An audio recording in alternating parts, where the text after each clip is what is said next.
Ikaw talagang bata ka. Bakit bang tigas ng ulo mo? Kanina ka pa doon niyayaya ng ate Nena mo, ayaw mo pa ding umuwi. Hinintay mo pa talaga na akong susundo sa'yo? Nay naman kasi. Nagkakasarapan pa nga ni si Yawa doon sa birthdayhin eh. Tsaka ang aga-aga pa kanina. Sa halip na nagpapahinga na ako at maghapon ako napagod sa barangay hall, bumangon pa ako para sunduin pa kita. Kaya ko naman ho kasing umuwi mag-isa, sinundo niyo pa ako. Sino kayo? Ano kailangan niyo sa amin? Kunin niyo ang dalaga! Nay! Huwag mo akong ibibigay sa kanila! Iwan niyo! Mga walang hiya ka! Bitiwan yung anak ko! Nay! Tulungan niyo ako! Bitiwan niyo ako! Mag-impacto kayo! Iwanan niyo na sa akin ang matandang to! Nagugutom na rin ako! Kaya kakainin ko na to! Tulong! Tulungan niyo ako! May aswang! Tulungan niyo ako! Mga pesting tao! Dumating pa! Tatapusin na kita kagad!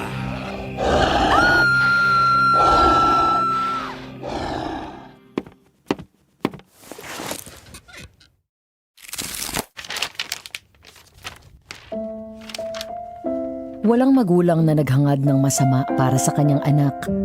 Lahat ng mabubuting kapalaran ang gusto nila. Pero madalas, ang mga anak na masuwayin sa mga magulang, napapahamak. Isang magandang araw po, Aswang Diaries at Madam Venus. Tawagin niyo na lang po ako sa pangalang Rico, isang retiradong sundalo. Nang mapakinggan ko ang inyong serya dito sa YouTube, ay muli kong naalala ang aking mga naging karanasan tungkol sa mga aswang noong ako ay nasa serbisyo pa. 30 anyos pa lang ako noon. Meron kasi akong hinawakang misyon na kasama ko ang aking ama na isa ring sundalo. Ang kasong yon ang pinakamahirap lutasin dahil hindi mga ordinaryong tao ang aming nakalaban sa Bohol. Hindi ko na lang papangalanan ang mismong liblib na baryo para sa kapakanan ng mga naging bahagi ng kwento ko.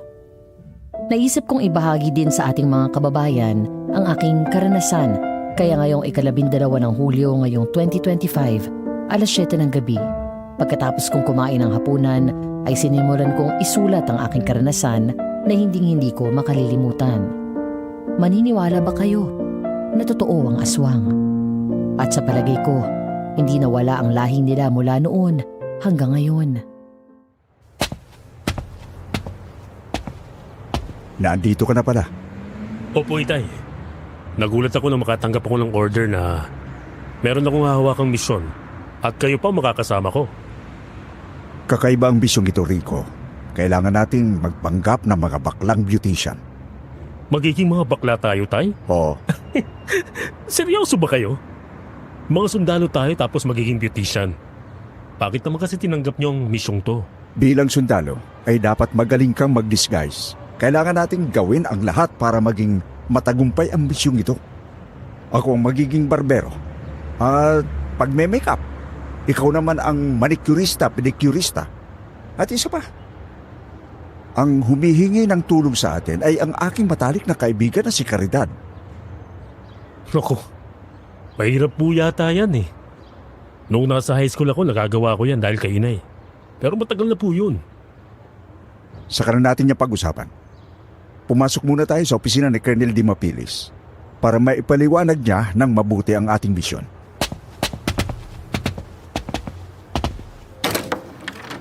Pumasok nga kami ni Itay sa opisina ng aming opisyal at ipinaliwanag nga niya sa amin na ang mismong kapitana ng nasabing baryo ang humiling na kami ng aking ama ang ipadala sa kanila para lutasin ang kaso. Pero nadismaya agad ako nang makita ang mga report dahil 5 buwan na pala ang nakararaan mula nang dukutin ng mga taong nakasuot ng itim na kapa ang anak ni Aling Caridad na si Milet. Kaya nang lumabas kami ng opisina ni Colonel Dimapilis, Tay, yung binabanggit na taong may pangil na kasama ng mga kidnapper, hindi kaya aswang yun? Yun din nga ang iniisip ko eh. Tsaka, matagal lang nangyari kaya sa palagay ko, patay na rin ang kanyang anak na dinukot. Marahil, kinain na rin yun ng mga aswang na yun. Pero sabi ni Colonel Dimapilis, Bukod sa anak ng kaibigan nyo, marami pang babae ang nawawala at mga kalalakihan din. Tama ka. Yan ang dahilan kaya tayo ang papasok sa lugar nila at mag-iimbestiga. Hindi lang ito para kinakaridad, kundi para sa mga taong bayan na naroon. Kailangan natin malaman ang dahilan ng kanilang pagkawala. At kung totoo man na aswang ang ating makakalaban doon, kailangan natin maghanda. Kung ganun, hindi lang pala pagiging beautician ang dapat nating pagsanayan. Kailangan din pala nating alamin kung paano natin lalabanan ang mga aswang kung sakaling makaharap natin sila. Ako nang bahalang lumikom ng mga gagawin natin laban sa mga aswang. May kilala akong albularyo na pwedeng makatulong sa atin. Pagsanayan mo na ang magiging papel mo. Sa lalong madaling panahon ay isasagawa na natin ang misyong ito. Alam kong mahirapan ako, Itay. Dahil ilang taon na puro baril ang hawak ko. Pero sige, alang-alang sa misyong to, gagawin ko yan. Naisip kong puntahan si Naldo. Yung kaibigan mong bakla? Tama! Pwede ka natin siyang isama para kung ano yung hindi natin makayang gawin, ay sa kanya natin ipagagawa. Pumayag naman kaya yun. Ako nang bahala doon, Tay. Sige, kumilos na tayo. Pagdating natin doon sa baryo, tatawagin na kita sa pangalang Rika at ako naman tatawagin mong Ami. Maliwanag ba? Sabay na kami ni Itay nang lumabas ng kampo. Umuwi kami sa aming bahay para iwanan doon ang aming mga uniforme at magbihis ng sibilyan. Pero syempre, dala pa rin namin ang aming mga baril para pang proteksyon sa aming sarili. Nagpunta si Itay sa kakilala niyang albularyo at ako naman ay pinuntahan ko ang kaibigan kong si Naldo.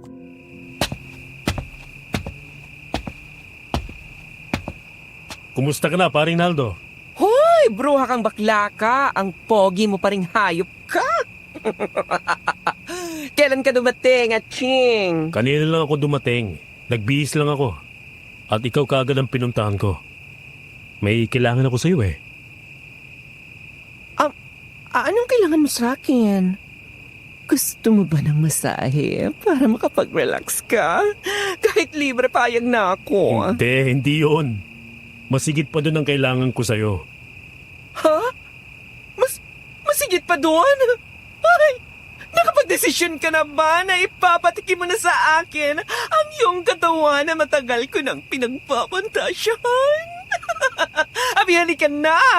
Simulan na natin habang wala pang istorbo. Hindi yun, paring Naldo.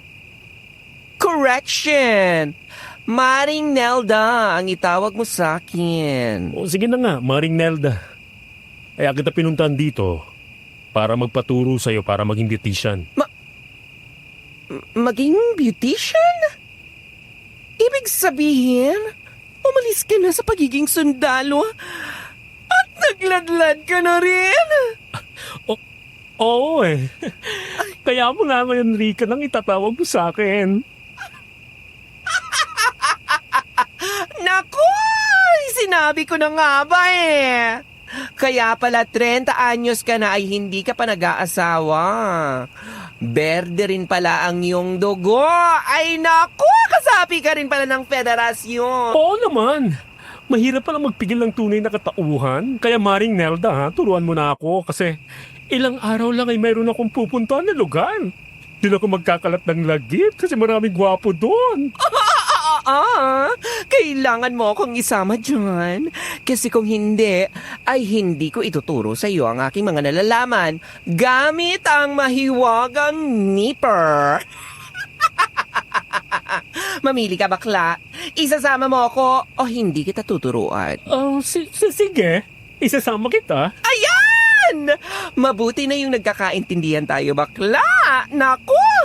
Ngayon, anong gusto mo na una mong pagsanayan? Nung nasa high school tayo, may subject tayong cosmetology, kaya alam ko na humawak ng nipper at pusher. Oh. Gusto ko lang matutunan ng iba pa. Gusto kong magsanay ulit kasi matagal na yun eh. Walang problema yan. Halika, maghanap tayo ng customer na bibigyan mo ng libreng serbisyo.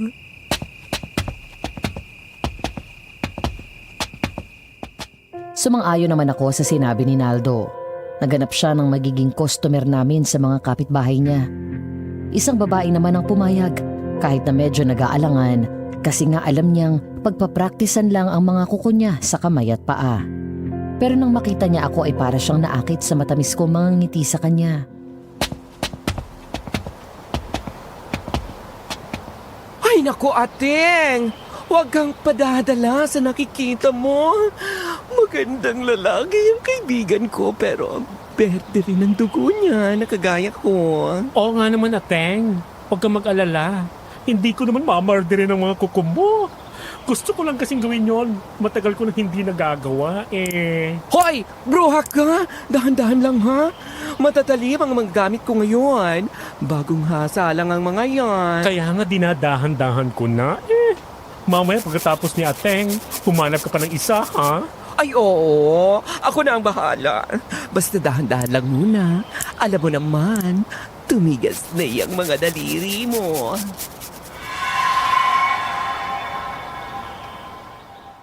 Ilang araw pa akong nagpabalik-balik kay Naldo para mag-practice ng kabaklaan, Madam Venus. At dahil nga ginagawa ko na rin yun noong nasa high school pa kami, ay madali kong nasanay muli ang aking mga kamay. Kaya bago kami lumakad ni Itay, ay namili na rin kami ng mga gagamitin namin bilang mga beautician. Isinama ko sa pagbili si Naldo para siya ang mamili ng mga magagandang gamit. Bumili na rin kami ng mga damit pang babae at mahabang mga wig para makumpleto na ang pagiging bakla namin. Matapos ay nagbiyahe na kami sakay ng bus papunta sa baryo ni na Aling Caridad. Hoy bakla! Parang pamilyar sa akin itong kasama natin. Parang nakita ko na siya. Hindi ko lang matandaan kung saan. Ay nako, bruha ka. Huwag mo nang pag-aksayang isipin kung saan tayo nagkita. Baka maubos pa yung utak mo, nakakunti na lang. Ako nga pala si Ami. Ako naman si Nelda. Mukhang magiging masaya ang biyahe natin ito, Rika. Lalo na kung marami talagang guwapong lalaki doon sa baryo. Tingnan natin. Yung kasi ang sinabi ng kausap ni Ami kaya hindi na rin ako makapaghintay na makarating doon. Ami, mga ilang oras ba ang biyahe papunta ron sa kakilala mo? Siguro mga 5 hanggang 6 na oras. Ay naku, napakahaba naman pala. Malayo rin pala ang lugar na yun. Oo, medyo malayo rin kaya makakatulog pa tayo. Kaya huwag ka na munang mag-ingay dyan. Gusto ko munang magpahinga.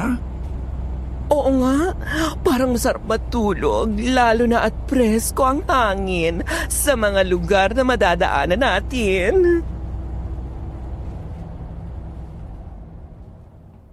Hindi ako gaanong nagsasalita habang nasa biyahe kami. Paano nga ay nag-iisip ako ng malalim.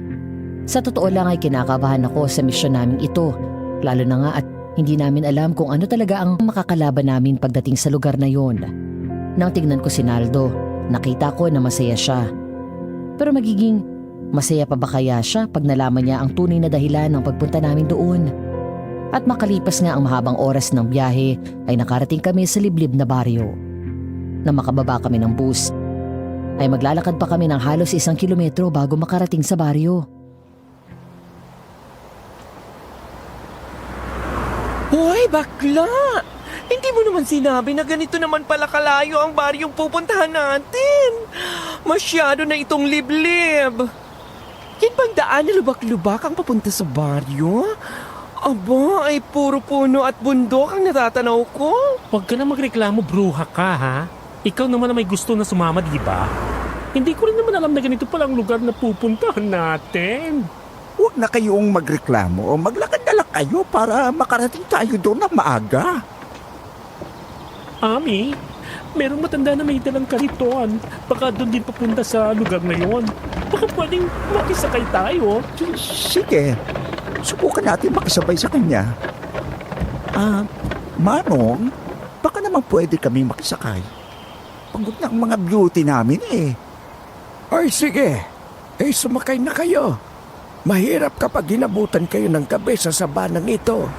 Ay bihira ang mga dumaraan dito. Nako, maraming salamat po, Tatang. Nelda, umakyat ka na dito sa kariton. Ay, oo.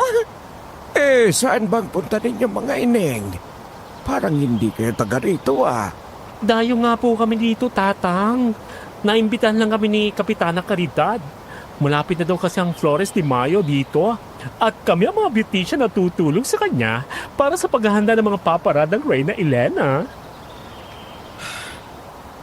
Ay, kung ako lang ang masusunod. Gusto ko nang itigil na muna ang pagdiriwang ng Flores de Mayo dito. Kasi delikado ng panahon. Lalo na nitong mga nakaraang mga buwan. Maraming tao ang nawawala. Pati ang mga magagandang babae.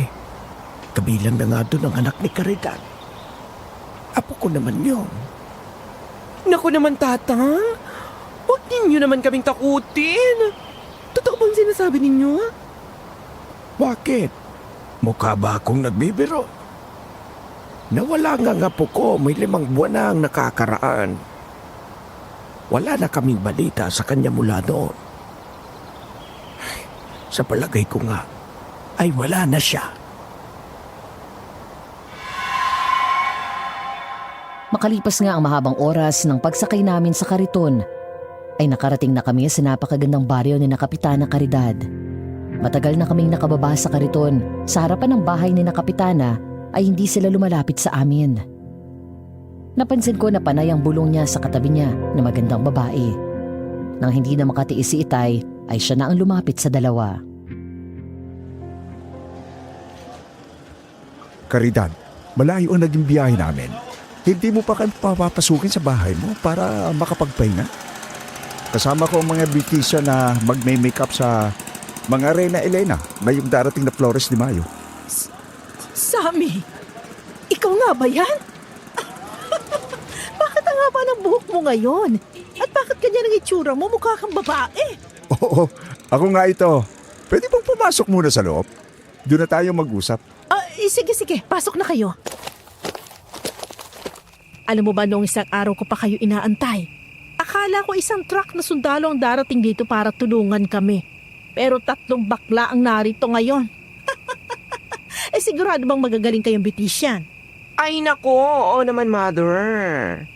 Kahit anong gusto mong ayos, yun ang aking gagawin. Tuloy kayo sa aming bahay. Ano bang itatawag ko sa inyo? Mga bakla kayo, tama ba? Oo, miss. Magaling ka palang kumilatis ng tao. Mga bakla nga kami. Nen ang pangalan ko. At ikaw si? Tawagin mo na lang akong Rika. At ito naman ang aking amiga na si Nelda. Alam mo sis, ang ganda mo. Bagay na bagay kang maging Reyna Elena. Lalo na kapag may makeup ka na. Ay naku, bongga ka talaga, Sister Nena. Oo. Ako ngang magiging Reyna Elena ngayong taon. Dati kasi yung kapatid ko na si Milet. Kaso lang wala na siya eh. Wala na kaming balita sa kanya mula nang kunin siya ng mga taong yon. Anong klase bang tao ang kumuha sa kapatid mo? Sabi ni inay, nakasuot ng itim na damit ang mga yon. May mga talukbong sa ulo. At ang pinuno nila ay mayroong matatalim na pangil. Sabi ng ibang mga nakakita, parang mga kulto daw ang mga yon. Ay naku, hindi kaya aswang ang loko na yon? Diyos ko, ang ganda-ganda nitong baryo ninyo. Pero nakakatakot pala kasi dahil sa mga ganyang tao, mga kulto na sumasamba sa Diablo. Eto bang larawan ng anak niyong nawawala, Kapitana Caridad? Eto nasa kwadro? Oo, siya nga si Milet. Bukod sa aking anak ay marami pa ang mga sumunod na nawala. Kahit mga lalaki basta medyo bata pa ay dinudukot nila. At wala na ngang nakabalik pa. Walang nakakaalam kung buhay pa sila. At kasabay nga ng pagkawala nila, maraming mga kakaibang bagay ang nangyayari dito sa baryo. Kakaibang bagay? Kagaya ng ano? Kagaya ng pagpatay sa mga hayop. Kagaya ng kambing ni Aling Sabel. Pagising niya sa umaga, ulo na lang ang naroon na nakatali sa lubid. Wala nang katawan. Nagkalat ang mga dugo sa koral. Yung kalabaw din ni Mang Juan, bagong panganak. Bigla na lang nawala yung bagong silang na kalabaw. Kaya ang mga tao dito, pagdating ng gabi ay natatakot na. Kung ganun pala bakit itutuloy nyo pa ang Flores de Mayo kung delikado na kapag gabi? Nakaugalian na kasi dito sa aming lugar na kapag dumarating ang buwan ng Mayo ay idinaraos ang Flores de Mayo. Sa palagay ko naman ay hindi naman sila sasalakay kapag maraming tao. Ami, tama naman si Kapitana Caridad. Hindi magpapakita mga yon kapag maraming tao. Sige, pero kailangan natin maging handa. Huwag tayong maging kampante kasi hindi natin kabisado ang takbo ng mga utak nila. Sigurado ka ba talaga na makakatulong sa atin ang mga kasama mo? Mga bakla ito Baka mauna pa yan tumakbo kapag nakakita ng kalaban. Ako nang bahala sa mga bagay na yan. Kahit bakla sila, tsak naman na maasahan. Ikaw talaga bakla. Hindi mo sinabi sa akin na ganito pala ang lugar na pupuntahan natin. Paano pa ako mag-i-enjoy sa bakasyon na to? Ay sus, huwag ka na maghimutok dyan. Huwag ka mag-alala, ligtas tayo dito. Paano mo naman natiyak na maliligtas tayo? Ang kinukuha lang nila ay babae at lalaki. Hindi sila kumukuha ng mga baklang kagaya natin, no? Sa sinabi kong yun ay napatawa ng malakas si Naldo. Kaya naman tumawa na rin ng lahat ng mga naroon. Matapos na makapaghanda na ng hapunan si Nena, ay sabay-sabay na kaming kumain. Nang kumalat ng tuluyan ng dilim, ay lumabas kami ng bahay. Kagaya ng dati ay para kaming mga babae. Napansin ko agad na sarado na ang mga kapitbahay ni na Kapitana Caridad. Kaya naglakad-lakad kami ni Itay para magmasid sa paligid. Mukhang mahirapan talaga tayo sa kasong ito, Rico.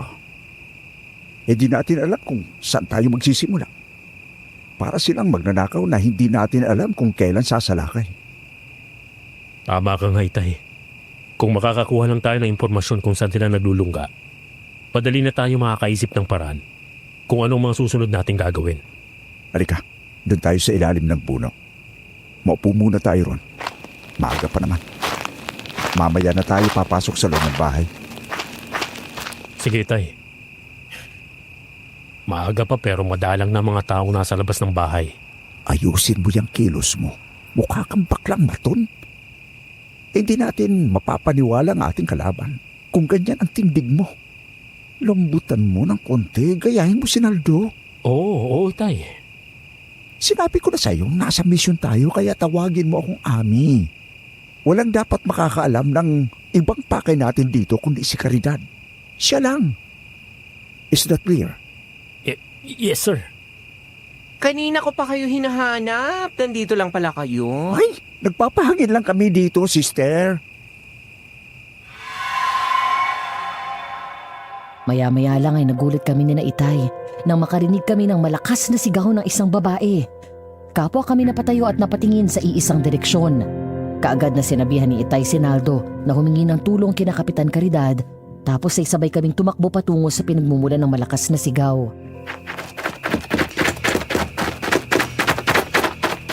Tulungan niyo kami, mga kapitbahay! Saklolo! Saklolo! Anong nangyari sa inyo, Inang?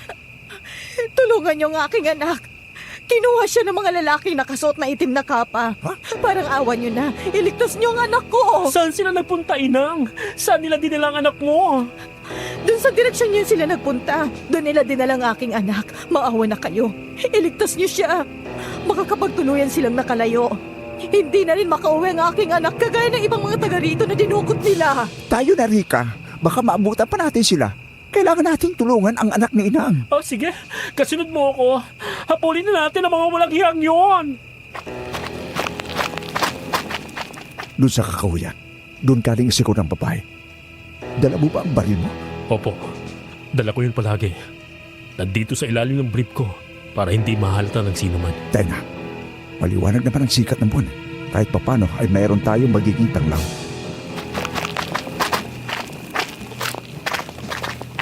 Maingat kaming pumasok sa kakahuyan at tinungo ang direksyong pinagmumula ng sigaw ng babae. At di nga nagtagal ay nakita namin ang tatlong lalaking nakasuot ng mga itim na kapa at pilit na isinasama ang isang magandang babae. Nagulat sila nang makita kami, pero sa halip na bitawan ng babae ay galit na sinalubong kami ng dalawang lalaki.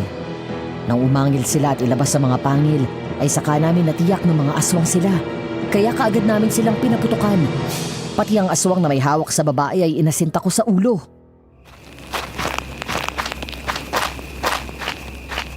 Anong nangyari dito? Ang mga aswang na ito, tinangka nilang dukotin ang babaeng yon. Mabuti na lang at inabutan namin dito. Totoo nga ang sabi niyo. Mga aswang mga ito. Pero ang pinagtataka ko ay ang dali nilang patayin. Ang alam ko kasi ay hindi sila basta tatabla ng bala. Oo nga no, para lang din silang normal na mga tao. Ayon sa kakilala kong albularyo, yun ay dahil may iba-iba ring klase ng aswang. Yung mga malalakas ay ang mga pangunahing aswang, mga namumuno yon. Marahil ang mga ito ang pinakamahihina. Sila yung mga utusan. Kaya pala ganun. Para silang asong ulol na gustong mangagat. Mabuti na lang at mabilis kami, Tirika. Ano nangyayari, sister? Naabutan niyo ba ang mga dumukot dun sa babae? Oo sis, mabuti na lang at mabilis itong si Ami. Kaya yan ang nangyari. Tepok silang lahat. Ay! Naku nga! Patay na nga sila! Mabuti nga yan sa mga walang niya na yan. Kung hindi nyo naman gagawin yan, ay tiyak na paulit-ulit lang nilang gagawin ang dumukot ng mga tao rito. Siguro kung nandito kayo ng mga panang nadukot ang kapatid ko, baka nailigtas mo rin sila. Ay, oo naman, sister. Kasi ang si Rika, dati... Hoy bakla, tumigil ka na.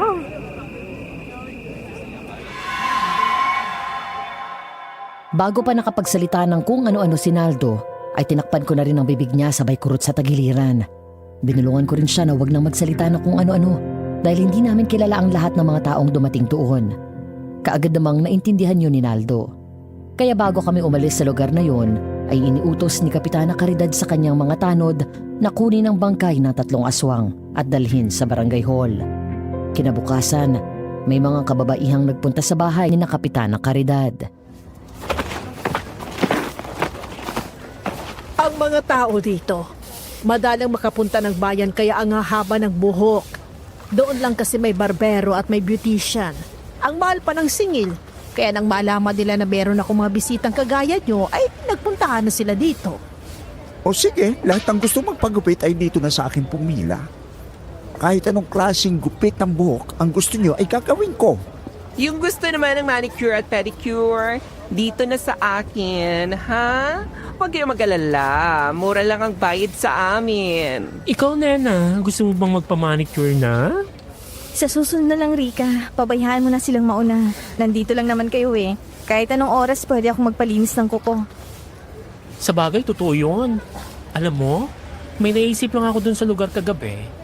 Pwede bang samahan mo ulit ako dun? Anong gagawin natin doon? May gusto lang akong alamin. Para kasing kaibang lugar na yun eh. Pero, ayos lang naman kung ayaw mo. Ako na lang. Sige, sasamahan kita. Hindi mo pa kabisadong lugar na to eh. Baka maligaw ka. Nang mapatingin sa akin si Itay ay sumenyas lang ako. Alam na niya ang ibig kong sabihin. Dumaan ako sa kusina ni Kapitana Caridad at kumuha ng itak. Umalis kami ni Nena doon at pinuntahan ang mahabang daan papunta sa kakahuyan. Nang makita ko ang malaking puno ng sampalok ay natandaan ko na doon kami pumasok kagabi. Sumunod pa rin sa akin si Nena. Nakita ko ang mga nahawing damo sa lugar na yun. Parang palagi nga yung dinadaanan.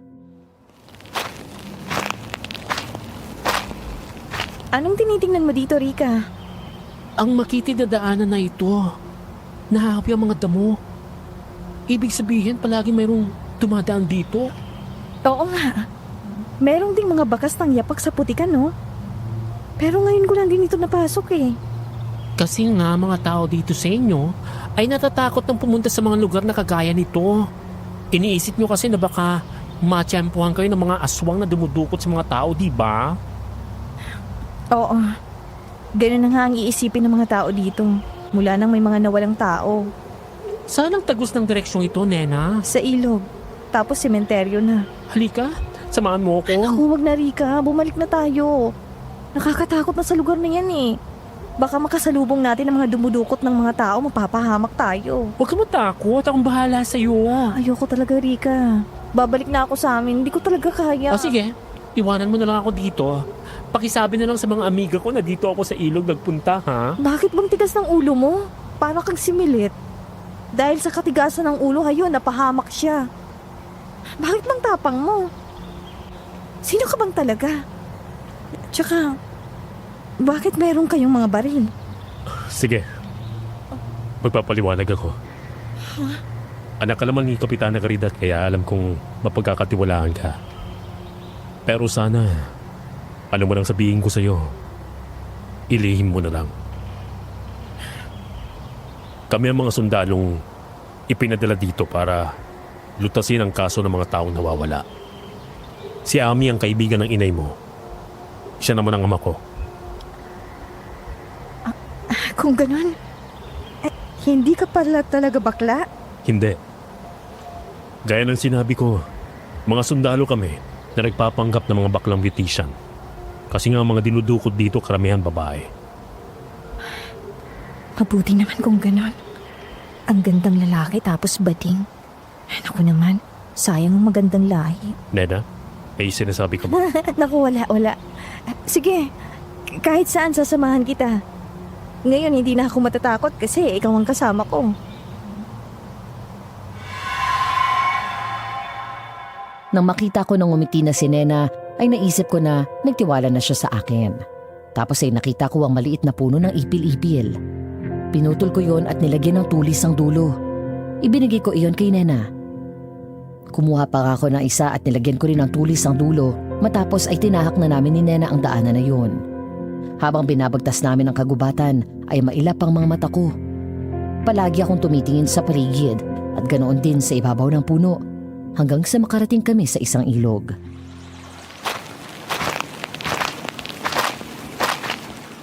Maganda palang ilog yung Nena. Maganda nga. Pero wala namang pumupunta dito kasi natatakot ng lahat. Yung mga bakas hindi tumago sa ilog. Papunta rito sa kabila. Anong lugar ang tinutumbok nito? Papunta na yan sa pinakamataas na bahagi ng lugar na to. Bundok na yan. Kung ganun, ito ang daang pupuntahan natin. Hindi na nga tumutol si Nena. Sumunod siya sa akin. Binagtas namin ang daan patungo sa bundok na sinasabi ni Nena. Noon namin nakasalubong ang isang babae na tumatakbo habang hinahabol ng dalawang lalaki. Napansin ko agad na malaki na ang tiyan ng babae. Nadapa yun kaya naabutan ng mga humahabol.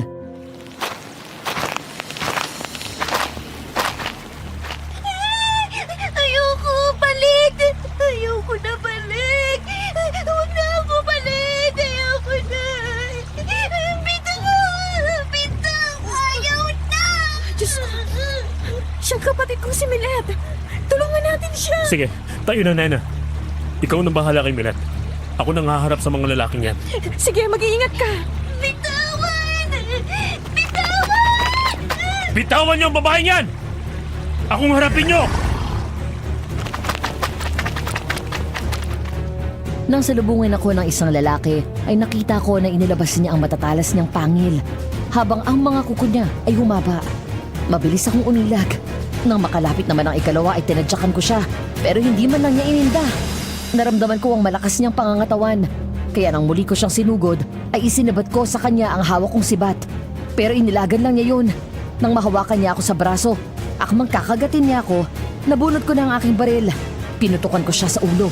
Walang buhay yung bumagsak kaya tumakas na ang kasama niya. Nena, siya bang nawawala mong kapatid? Oo, siya nga si Milet. Buhay pa pala siya. Kaya lang, buntis na siya at parang wala na sa sariling pag-iisip. Uwi! Uwi na ako! Ayoko na! Ayaw na! Bitawan! Bitawan! Milet, huwag ka na matakot. Ligtas ka na. Andito na ako. Hindi mo ba ako nakikilala? Ako ang ate Nena mo. Uwi!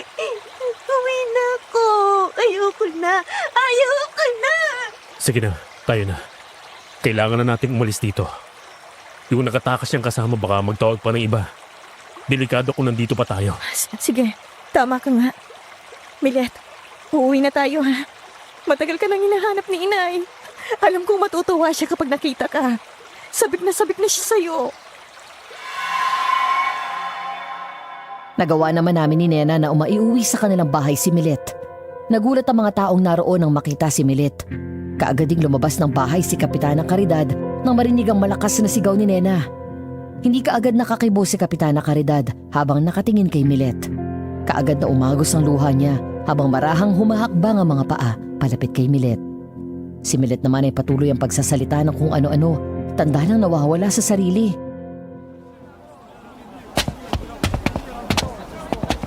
Milet, anak ko. Mula noon hanggang ngayon ay patuloy ako umaasa na buhay ka pa. Patuloy ako nagdarasal na sana kung nasan ka man, ibalik ka sa akin ang Panginoong Diyos. Hindi nga niya ako binigo, ipinalik ka nga niya sa akin. Takot na. Ayaw na. Huwag. Ayaw na. Milet, anong nangyari sa'yo? Saan ka nila dinala? Bakit nagkaganyan ka na? Anong ikinakatakot mo? Wala na siya sa kanyang sarili nang matagpuan namin siya, inay. Hinahabol siya ng 2 aswang. Sa tingin ko nakatakas lang siya sa kuta nila. Ang mahalagay buhay siya nakabalik sa atin. Ano man ang nangyari sa kanya, handa akong tanggapin. Rika, saan lugar niyo nakita si Milet? Sa kakahuyan malapit sa paanan ng bundok. Sa palagay ko malapit doon ang kuta ng mga halimaw. Pwede na siguro tayong humingi ng backup sa kampo. Huwag muna. Kailangan muna natin makatiyak para malocate kung nasan talaga ang kuta nila. Baka may mga katulad pa ni Milet na dinukot nila pero hanggang ngayon ay buhay pa. Sige, bumalik tayo ron. Baka nga hindi na malayo doon ang kuta nila kasi doon namin nakita si Milet. Bumalik nga kami ni Itay sa gubat kung saan namin nakita si Milet. Ginalugad namin ang lugar na yun. Wala na roon ang bangkay ng aswang na napatay ko, kaya naisip namin na baka kinuha na yun ng mga kasamahan nila. Binagtas pa namin ang maliit na daanang naroon hanggang sa matanaw namin ang 2 kubo. Maingat kaming nagmanman sa paligid ng lugar. Nang wala kaming makita ay lumapit na kami sa kubo. Tig-isa kami ng kubo na pinasok. Walang tao sa kubong to. Wala din tao dun sa kabilang kubo. Sa palagay ko, ay umalis na sila rito. Iniisip siguro nila na meron nang nakakaalam ng kuta nila. Mga tuso talaga mga halimaw na yon. Para na naman tayo nangangapa sa dilim nito eh. Hindi rin naman natin alam kung saan sila susundan. Nagkakamali ka dyan, Rico. Ngayon nakatakas si Milet at nakauwi na sa kanila. Natitiya kung hindi na tayo titigilan ng mga yan. Lalo pa nga. At ang ilan sa kanila ay ating napatay. Tiyak kung sila ang lalapit sa atin. Kaya kailangan natin maghanda. Ang mga islag ng bala ng baril natin, lagyan natin ng langis na galing kay Ingkong Tasyo. Ano bang klaseng langis na yon? Bakit kailangan pang lagyan nyo ng mga bala natin? Benditadong langis yun. Sabi niya kapag napatakan nyo na ang mga bala ng baril, kahit anong klaseng kampo ng kadiliman na tamaan, ay magiging tiyak ang kamatayan. Sige, maganda pala kung ganun. Nang magbalik kami sa bahay ni na Kapitana Caridad, ay nagtuloy kami ni Itay sa kwarto namin. Inayos namin ang mga armas. Lahat ng mga dala naming bala ng baril ay pinatakan namin ng langis. Patalim na ginagamit namin sa aming mga misyon ay nilagyan din namin ng mga benditadong langis. Mabilis na lumipas sa mga araw. Sumapit ang bisperas ng pista sa lugar. Kasabay din noon ang gaganaping parada ng mga reyna sa Flores de Mayo. Kaya nang hapon pa lang ng araw na yon ay naging abala na kaming lahat para ayusan ang mga magagandang babaeng naroon. Nelda, bakla, ikaw na mag-makeup kay Nena, ha? Mas magaling ka kaysa sa akin, di ba, Nena? Oo naman. Sige na, Nelda. Ikaw nang mag-ayos sa akin. Oh, sige na nga, sister. Ikaw na ang uunahin ko. Ikaw naman ang pinakamaganda sa lahat. Dapat lang na mauna ang Reyna Elena. Lahat naman ang kasama sa parada ay na manicure na, kaya puro makeup na lang ang gagawin mo sa kanila, bakla. Oo na, bruha ka. Ako na nga lang ang gagawa ng lahat ng yan. Hindi ka naman kasi magaling mag-makeup. Pero sandali lang, bakla. Bakit na naman? Gwapo nga pala sa lugar na ito. Ayun sila, oh. Sandali lang nga. Kilala mo ba sila, Nena? Oo. Taga dyan sa bukana ng baryo ang mga binata na yan. Mga anak ni Aling Anita. Dating napabalita na nawala din ang mga yan, pero kagaya ni Milet makauwi din. Ganun naman pala eh. Di alamin natin kung bakit sila nawala at paano sila nakabalik. Baka sakaling may malaman tayo. Saan ka pupunta? Hindi mo ba tatapusin mo ng makeup ko? Oo nga naman bakla. Mamaya ka na lumabas ng bahay. Sandali lang! Gusto ko lang makilala ang mga gwapong ito. Kinakawayan ako eh. Nakangiti nga sa akin. Nang lumabas ng bahay si Naldo, ay ako na lang ang pansamantalang lumapit kay Nena. Pero dahil hindi nga ako marunong mag-makeup, ay pinagmasdan ko na lang siya. Sa totoo lang, ay mas lalo talagang gumaganda si Nena habang pinagmamasdan. Lalo na kapag ngumingiti siya. Kaya naman parang nagkakagusto na ako sa kanya. Bakit ganyan ang tingin mo sa akin? May dumi ba ako sa mukha? Sa totoo lang, napakaganda mo pala. Lalo na kapag umingiti ka.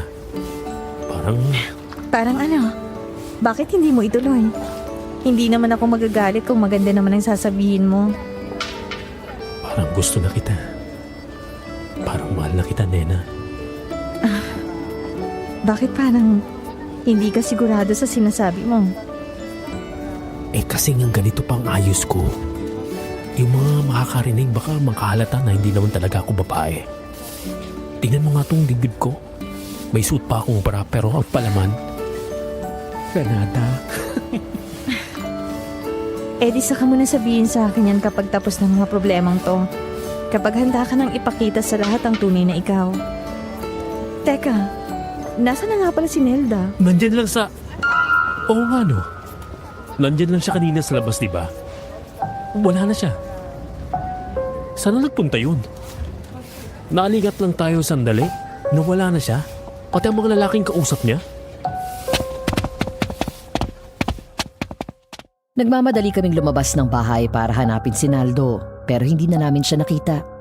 Kaya naman nang dumating sina Itay at Kapitana Caridad galing sa barangay hall, ay nalaman din nila ang nangyari.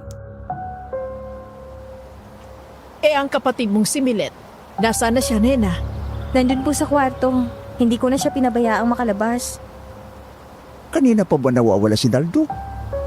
Mga kalahating oras na. Huli namin siyang nakita kausap niyo yung tatlong lalaking gwapo. Nalingat lang kami ni Nena, bigla na lang silang nawala. Kapag hindi siya nakabalik, tsak na nadukot na siya ng mga aswang na yon.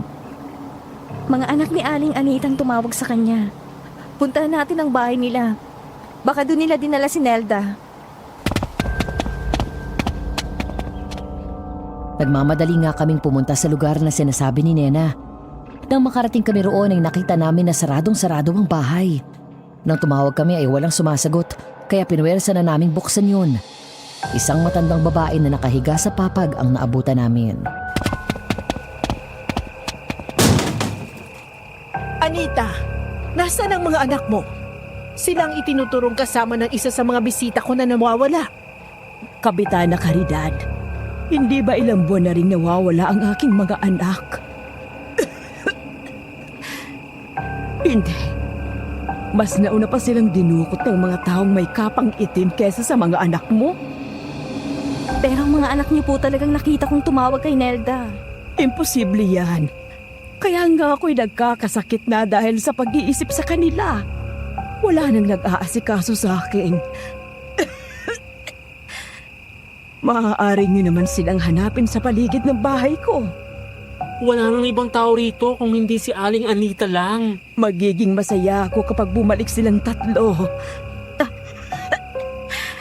Kung totoo nga na nakita niyo sila, kailangan kong lumabas ng bahay kahit may sakit ako para hanapin sila. Tayo na, Kapitan Caridad. Hanapin na lang natin sa ibang lugar si Nelda. Anita, kapag umuwi dito ang mga anak mo, ipagbigay alam mo kaagad sa amin, ha? Sige, Kapitana Caridad. Tutulong na rin ako sa paghahanap sa kanila. Nang makaalis kami sa bahay ni Aling Anita, ay nagyuwahiwalay kami ng paghahanap. Kasama ko si Nena at si Itay naman ang sumama kina Kapitana Caridad kasama ang ilang pangtanod ng barangay. Habang nag-iikot kami ni Nena sa lugar, ay nakakita pa kami ng dalawang magagandang babae na parehong buntis. Pero kagaya ni Milet ay nawawala din sa sarili ang mga yun. Kawawa naman ang mga yun. Ang tingin ko malapit na silang mga anak. Kaya lang, paano nila aalagaan ang mga anak nila kung wala na sila sa katinuan? Mas nauna silang nawala kay Milet. Nang makabalik sila sa kanilang pamilya, ganyan ang kalagayan nila. Kaya sana malutas yung kasong itong nakakaawang mga kagaya nila. Parang nabaliw sa sobrang takot. At nakakatakot din ito para sa mga kagaya mong dalaga. Kaya mag-iingat ka. At sana hintayin mo ko, ha. Kapag pwede ko nang ilandad ang sarili ko, magpapaalam ako sa inay mo, naliligawan kita. Kapag tayo lang dalawang magkasama, hindi mo na kailangang magkunwari pa. Hindi mo kailangang kumilos babae. Kasi alam ko na kung ano ka, ha. Oo nga. Pero ang makakakita sa atin, hindi tayo sigurado kung sino pa dito sa baryo nyo ang mga kalaban at hindi. Kagaya na lang ng mga anak ni Aling Anita, hindi natin alam kung sila bang dumukot kay Nelda o biktima rin sila. Sa bagay, totoo nga yun. Alam mo, nakakatakot ang pumarada ng gabi. Tulungan mo nga akong sabihin kay inay na wag nang ituloy ang parada ng Flores de Mayo. Kasi masyadong delikado, natatakot ako. Oo, sige. Kausapin natin. Nang hindi na nga namin nakita si Naldo at ang mga anak ni Aling Anita, ay kinausap namin si Kapitana Caridad na ipagpaliban na lang muna ang parada ng mga reyna sa Flores de Mayo dahil talagang delikado ang sitwasyon sa kanilang lugar. Pumayag naman siya, pati na rin ang ibang mga taga roon. Kaya nang gabing iyon ay naupo na lang kami ni Itay sa ilalim ng malaking puno malapit sa bahay ni Kapitana Caridad para magbantay sa paligid. Hanggang sa makita namin na napadaan doon si Aling Anita.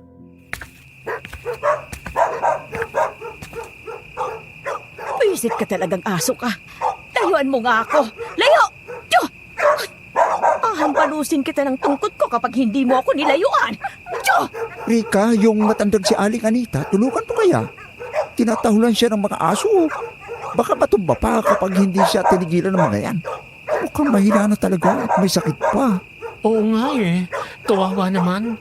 Hindi na nakabalik pa ang mga anak ng lalaki. Dalian mo na. Ayaw siyang tigilan ng mga asong kalye. Galit na galit sa kanya. Kaagad nga akong kumuha ng isang piraso ng tuyong sanga ng puno. Matapos ay nilapitan ko si Aling Anita.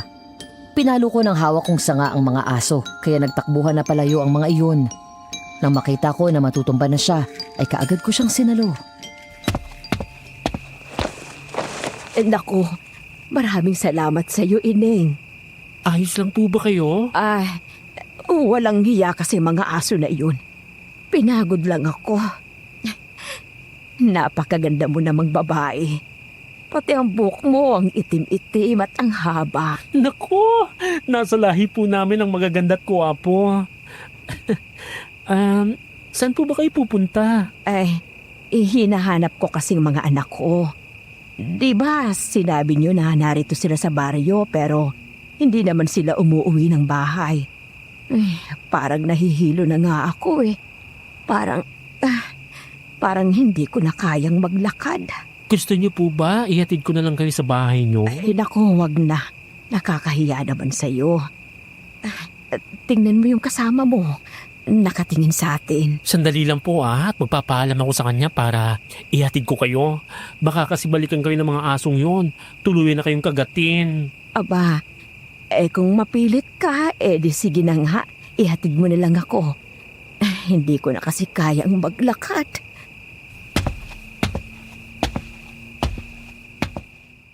Lumapit nga ako kay Itay at nagpaalam na ihatid ko si Aling Anita. Iniisip ko na baka kasi meron na namang mga aso ang humarang sa kanya at tuluyan siyang matumba. Kaya nang pumayag si Itay ay kaagad ko siyang binalikan. Mabagal ang naging lakad namin kaya nagkwentuhan pa kami hanggang sa makalayo kami sa mga kabahayan. Napansin ko na puro puno na ang paligid.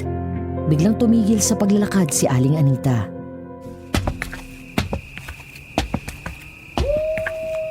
Bakit po kayo tumigil? Meron po bang problema? Nakakatakot ang alulong ng mga aso. Naririnig mo ba yun?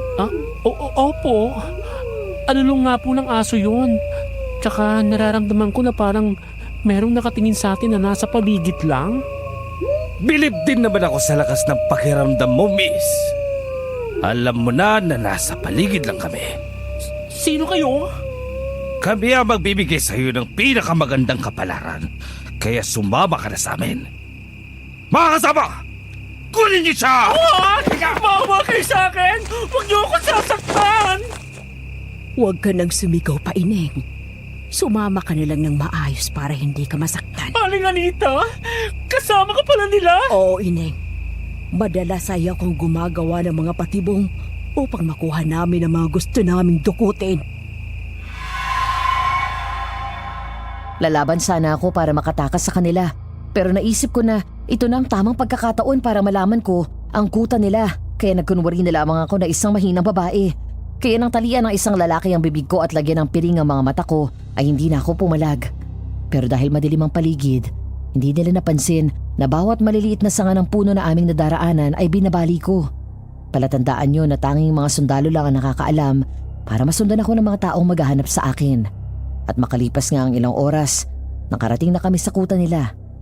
Ipinasok ako sa isang kulungang rehas na gawa sa matibay na kawayan.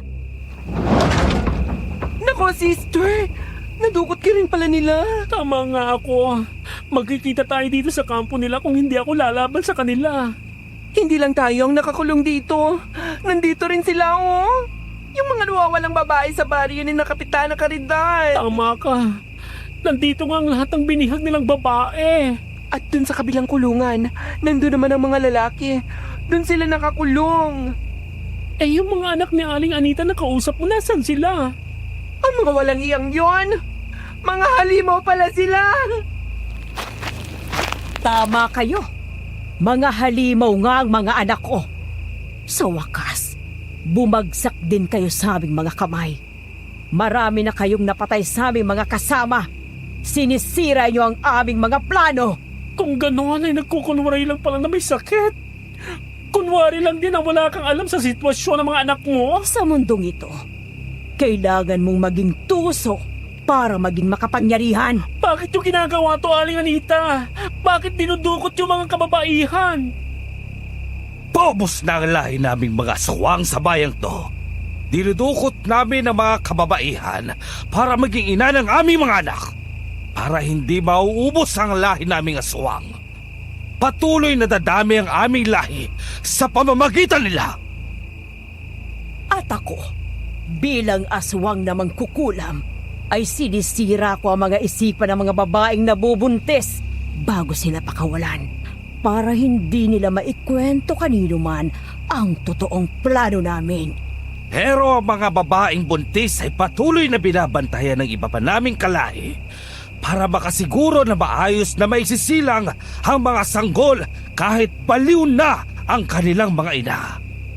Kaya naman pala ang 3 halimaw na dumukot sa akin ay nagpaiwan doon ng isa para bantayan si Milet ng palihim. Napakasama nyo! Hindi kayo magtatagumpay sa mga balak nyo! Huwag kang magsalita ng ganyan dahil magiging ina ka rin ng aming magiging mga anak. Eh ang mga lalaking dinudukot nyo, anong ginagawa nyo sa kanila? Nagiging mga aswang rin sila sa pamamagitan ng aming kamandag. Pero mahihina silang nilalang.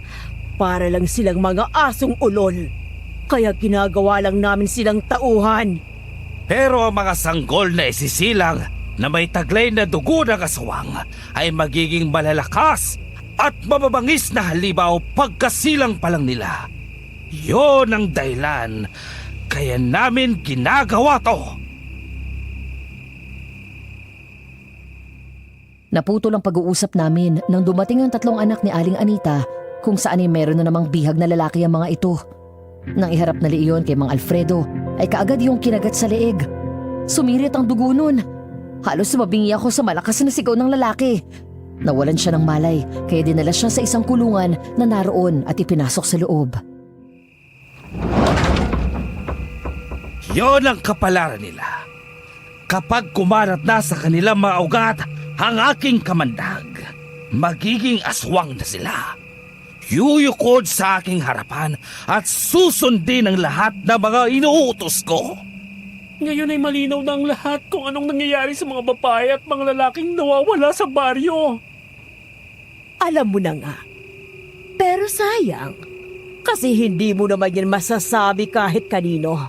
Bukod sa buntis at baliw ka na bago ka namin palayain, hindi rin basta makikita ang kuta namin kasi likuran na ito ng mataas na bundok. Tapos itong kulungan nyo, nasa loob pa ng kuweba. Kung gano'n ay magiging ina pala ako ng mga halimaw.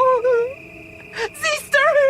Pangarap ko naman talaga na maging ina pero hindi naman sa ganitong paraan. Huwag kang umatungal na parang bata dyan. Wala na kayong magagawa. Mag-uumaga na. Kaya magpapahinga lang ang aming pinuno. Tapos, sisiping na sila sa inyo pagsapit ng susunod na gabi. Tumatawa pa si Aling Anita nang umalis. Meron silang inutusan na 2 tauhan para bantayan kami. Nanlulumo akong naupo habang nag-iisip ng paraan. Hindi nga nila nakuha ang aking armas dahil nasa loob ng aking brief. Meron din akong 2 granada sa dibdib. Pero naisip ko, sapat na ba yun para makatakas kami doon ni Naldo? Hindi ko tiyak kung gaano karami ang kalabang sasalubong sa akin paglabas ng kuweba na ito. Hanggang sa papinsin ko ang batang nakatulala sa kabilang kulungan.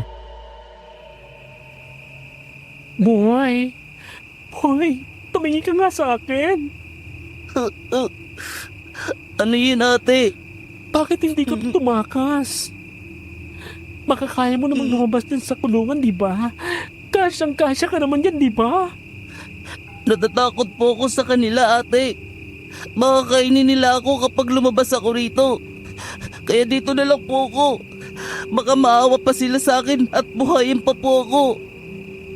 Kapag hindi ka kumilos at sinubukang tumakas ay mamamatay ka rin. Walang puso ang mga aswang na nandito. Hindi sila maaawa sa atin. Tatakas tayo dito pag sikat ng araw.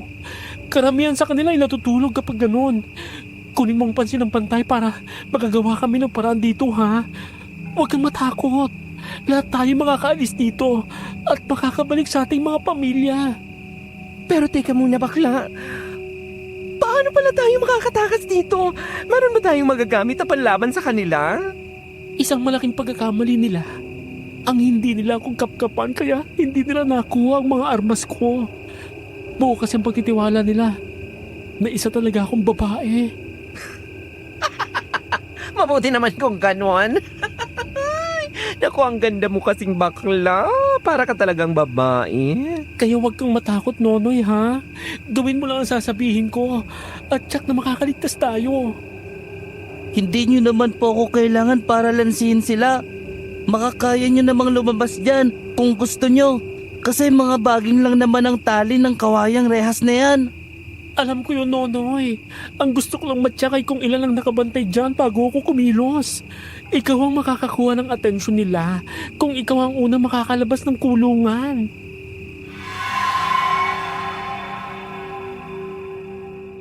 Sumang-ayon naman ang batang si Nonoy sa sinabi namin ni Naldo.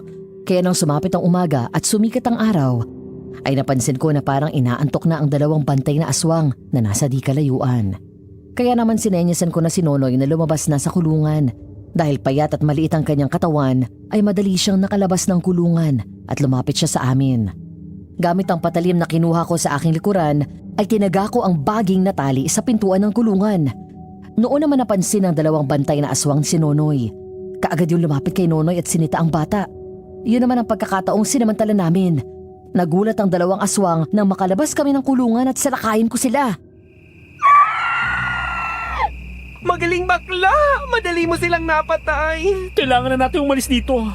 Buksan na rin natin ang isang kulungan para tumakas na rin sila. Sige, akin na ang patalim at puputulin ko ang baging na nakatali sa pinto ng kanilang kulungan. O sige, sabay-sabay na tayong maingat na lumabas sa lugar na to. Kaagad nga na binuksan ni Naldo ang kulungan ng mga lalaking naroon. Palibhasa ay natutulog pa din ang mga yon kaya ginising ni Naldo.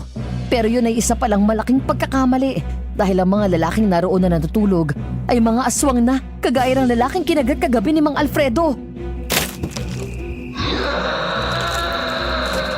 Naku po naman, bakla! Bakit mo naman pinabuksan sa akin ang pintuang ito? Mga halimaw na pala sila! Lumabas ka na dyan, madali ka! Tumakas ka na kasamang iba pang mga babae! Lumabas na kayo ng kwebang to! Tiyak na marami pang aswang sa labas! Wala na tayo magagawa kung hindi ang makipagsapalaran. Nabulabog na sila eh! Lumabas na kayo ng kuweba, Nonoy! Mauna na kayo!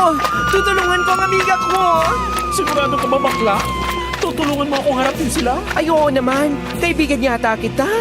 Kaya hindi kita iiwanan kahit sa bingit ng kamatayan na magpapakalalaki ako ngayon. Ngayon lang, ha? Sige lang, tayo na. Harapin na natin ang mga to.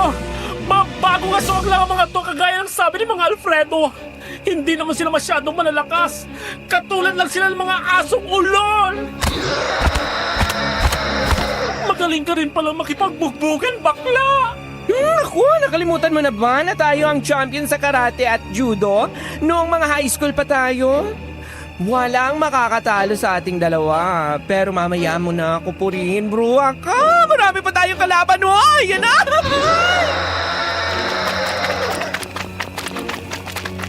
Buong tapang nga naming hinarap ang mga kalaban sa loob ng kuweba. Dahil mahihina lang sila at baguhang aswang, ay madali namin silang napinsala. Karamihan sa kanila ay naparalisa ang mga kamay at paa, kaya kahit mabuhay ay hindi na rin magagawang mambiktima, lalo na mga nabula gawa ng matatalas na kuko ni Naldo. Matapos yun ay lumabas na kami ng kuweba kung saan nakita namin na nagkakagulo na. Nagising na pala ang mga aswang at isa-isa na nga hinuhuli ang mga nakatakas na babae. Nagtago muna kami sa isang sulok habang nagmamasid. Hulihin niyo silang lahat at ibalik sa kulungan. Walang dapat na makatakas. Kumilos na kayong lahat! Bakla! Sa palagay ko ay mas malakas ang mga ito kaysa sa mga nasa loob ng kuweba. Lalo na yung si Mang Alfredo. Tama ka! Kaya kumilos na tayo! Mag-iingat ka! Ikaw rin, bruha ka. Huwag ka nang maglanlan. Huwag ka muna maglanlan ngayon. Ipakita mo kung gaano kakatabang na sundalo. Naghiwalay kami ng direksyong pinuntahan ni Naldo. Sinundan niya ang mga babaeng tumatakas at ako naman ay hinarap ang mga aswang. Sa pagkakataong ito, dahil marami sila, ginamit ko na ang aking baril. Pinaputukan ko ang mga unang aswang na nakakita sa akin. Bawat kalaban sa ulo ko pinuntirya. Kaya kapag tinatamaan ng mga yon, tsak na mamamatay. Pero kagaya ng aking iniisip, hindi sapat ang aking bala para sa kanila. Naubusan ng bala ang aking baril. Hindi ko inaasahan na ibang klaseng babae ka pala. Talagang malakas ka. Yan ang gusto ko na maging ina ng aking magiging mga anak. Isa ka talagang hangal! Hanggang ngayon wala ka pa rin alam! Hindi mo pa rin nahalata na hindi ako tunay na babae! Nagpanggap lamang ako para malaman ko kung nasaan kayo! Nakita mo ba tong dibdib ko? Na pinagnanasaan mo? Granada to! Ulol! Isa kang lalaki. Kung ganon, ay nilinlang mo lang pala kami. Oo! Ako at ang aking ama ay mga sundalo na nagpanggap ng mga baklang beautician sa liblib na lugar na to para lutasin ang kasong to. Ngayon kilala ko na kayong lahat. Hindi kayo makakaligtas sa batas. Isa akong hangal. Hindi ko napansin na mga lalaki pala kayo. Nakakabwisit na mga bakla. Hindi pala Rika ang totoo mong pangalan. Tama ka, Aling Anita. Ako si Sergeant Rico Almazan, tagapagpatupad ng batas. Nagkasala kayo, kaya dapat kayong hulihin at parusahan. Batas.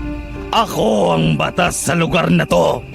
Ngayong alam ko na ang tunay mong pagkatao.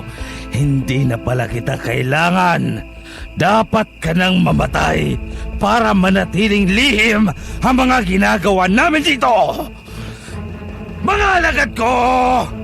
Patayin ang hangal na yan! Sumugod kayo sa inyong kamatayan! Mga kampung kayo ng Diablo! Heto ang granada! Para sa inyo! Dumaba ka, Anita! Nagawang makadapa ni Mang Alfredo. Pero sa gulat ni Aling Anita ay hindi kaagad nakadapa. Kaya nang sumabog ang granada, nasapul ang mga kamay at paa nito. Naputol ang isang kamay niya at malubharing nasugatan ng kamay at katawan dahil sa mga shrapnel na tumama sa kanya.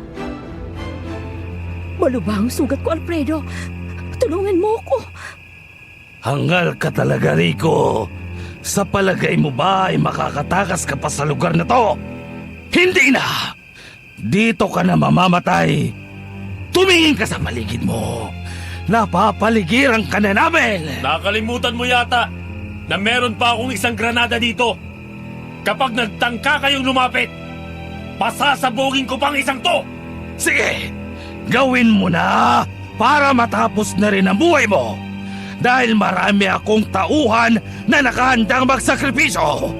Kapag wala ka ng armas, gugutay-gutayin namin ang katawan mo! Kayo ang maubos kapag hindi pa kayo sumuko! Napapaligiran na ng mga sundalo ang kampo ninyo! Itay! Mabuti naman at nasundan niyo ako. Nang kaming mawala ka, para ihatid sa Aling Anita, nagduda na ako na hindi ka na makakauwi. Nakita ko ang mga sanga ng puno na binali mo sa mga dinaanan kaya tumawag na ako ng reinforcement. Magdamag sila nagbiyahe kaya nang dumating sila ay sinundan namin ang binali mong sanga hanggang sa marinig nga namin ang malalakas sa putok ng baril at pagsabog dito. Salamat, Tay. Ngayon, Mang Alfredo, sumuko na kayo. Wala na kayong magagawa. Tirik na ang araw. At kapag ganito, mahihina lang ang mga aswang na kagaya nyo. Huwag mo kaming insultuhin. Kahit patirik ang araw, ay malalakas kami. Kaya hindi kami susuko. Tapusin silang lahat! Ben! Huliin silang lahat! Ang lumaban, patayin! Wala tayong magagawa kung hindi ipatupad ang batas. Maging tao o aswang man ang ating mga kalaban. Rico, saluhin mo ang baril! Salamat, Tay! Muli ngang nagkaroon ng kaguluhan dahil ang mga aswang na kagaya nila ay hindi nagpapasakop sa batas ng gobyerno natin. Meron silang sariling batas at yun ay ang batas ng kadiliman. Gusto nilang patunayan na sa lugar na yun ay sila ang dapat na maging Panginoon. Kaya naman ang mga sundalo na sinalakay ang mga aswang ay gumamit ng malalakas na armas para sila pigilan. Nang makita ko na tumatakas si Mang Alfredo, hinabol ko siya at hinarang. Mang Alfredo! Hindi pa huli ang lahat! Sumuko ka na! Huli na! Kasi sinira mo na ang aking mga plano. Isinusumpa kita! Isasama kita sa aking kamatayan! Mamamatay!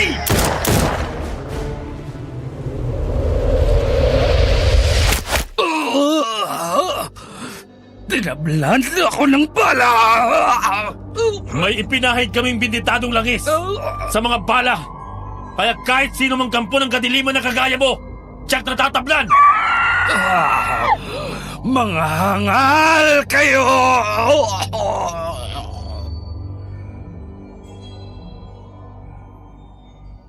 Nang malagutan ng hininga si Mang Alfredo, ay nakita ko na tumakas na ang ibang mga aswang na naroon para iligtas ang kanilang mga sarili.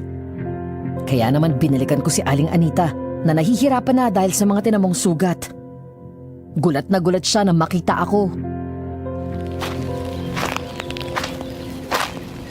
Tulungan mo ko, Rico. Ayoko pang mamatay. Sige, gagawin ko yan sa isang kondisyon. Anong kondisyon? Pagalingin mo ang mga babaeng tinula mo.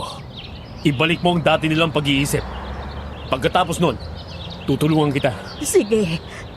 Sa kubong yun, naroon ang aking mga kagamitan. Kailangan kong makapasok doon. Tutulungan kita. Aalalayan kita para makapunta ron. Tiyakin mo lang na hindi ka gagawa ng masama laban sa akin. Kasi tutuluyan kita.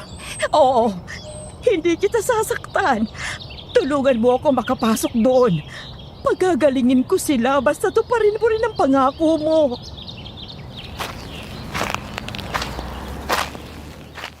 Nang makapasok na nga sa kubo kami ni Aling Anita, ay nakita ko ang mga kagamitan niya sa pangkukulam. Maraming mga manikang basahan ang naroon na nakalagay sa isang baul. Lahat ay mayroong nakatusok na karayom sa ulo. Nagsasagawa ng ritual si Aling Anita kahit na nahihirapan ng umusal sa orasyon na ginagawa pa rin niya. Hanggang sa isa-isa na niyang inalis ang mga karayom sa ulo ng mga manika. Matapos ay humarap siya sa akin. Magaling na silang lahat. Nagbalik na ang normal nilang pag-iisip. Salamat po, Aling Anita. Dito lang kayo. At tatawag ako ng mga sundalong magbubuhat sa inyo. Pero din kami mga kasamang sundalo na marunong sa first aid para magamot ang mga sugat nito. Salamat, Rico. Saglit akong lumabas ng bahay. Tumawag ako ng mga kasamahan kong sundalo na medic. Kaagad kaming bumalik sa loob ng bahay pero hindi na nailigtas si Aling Anita. Tuluyan ang sumuko ang katawan noon sa mga tinamong sugat kaya naubusan ng dugo at namatay. Makalipas ang mahabang oras ay tuluyan ng nanaigang mga sundalo.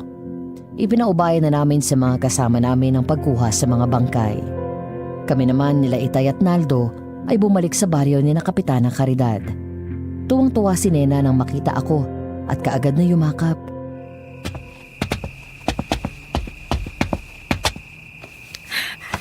Akala ko hindi na kita makikitang buhay. Akala ko hindi ka na makakabalik sa akin. Hindi ko matatanggap kung magkakaganon. Ikaw kasi ang una kong pag-ibig. Tumahan ka na, Nena. Mahal tayo ng Diyos. Kaya hindi niya ako pinabayaan. Hindi siya papayag na masaktan ka. Ikaw din naman ang una kong pag-ibig eh. Kung ganon, pareho pala tayo.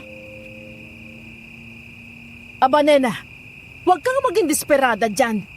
Gusto ko nga na magkaroon ka na ng asawa pero hindi naman sa katulad ni Rica na isang bakla. Hindi ako papayag. Nay, hindi po siya bakla. Lalaki po siya. Isang sundalo na kasama ni Mang Sami. Tama si Nena Caridad. Siya ang anak kong si Rico. Pasensya ka na kung nagpanggap kaming mga baklang beautician para masolve ang kaso ng mga nawawalang babae dito. Kung papayag po kayo, hihilingin ko sa inyo na pumayag na kayong magpakasal kami ni Nena sa lalong madaling panahon. Nako, ganun ba? Walang iya ka, Rico. Abay kung titingnan para ka talagang babae. Napakagandang bakla. Ako rin ba, Kapitana? Babae din ba ang tingin niyo sa akin? Tingin ko sa'yo, isa ka talagang bakla. Sa sinabi ni Kapitan Caridad ay nagtawanan na kaming lahat. Kasunod noon ay narinig namin ang malakas na pagsigaw ni Milet. Umiiyak siya habang nakaharap sa salamin at pinagmamasdan ang sarili, lalo na nga at buntis na siya. Hindi niya alam kung paano yun nangyari. Wala siyang natatandaan kung hindi ang ginawang pagdukot sa kanya ng mga aswang. Ang naging operasyon namin na yon ay naging top military secret, Madam Venus. Lumabas sa balita sa dyaryo at telebisyon na mga miyembro ng isang kulto ang nakaengkwentro ng mga sundalo sa kampo. Hindi sila mga aswang para hindi matakot ang mga tao sa bayang iyon. At makalipas ang halos 1 buwan ay ikinasal kami ni Nena at namuhay ng masaya. At yan po ang aking naging karanasan na hindi ko makakalimutan. Maraming salamat po, Aswang Diaries. Kung nagustuhan ninyo ang karanasan ko, mag-iwan lang po kayo ng mga komento. God bless sa ating lahat.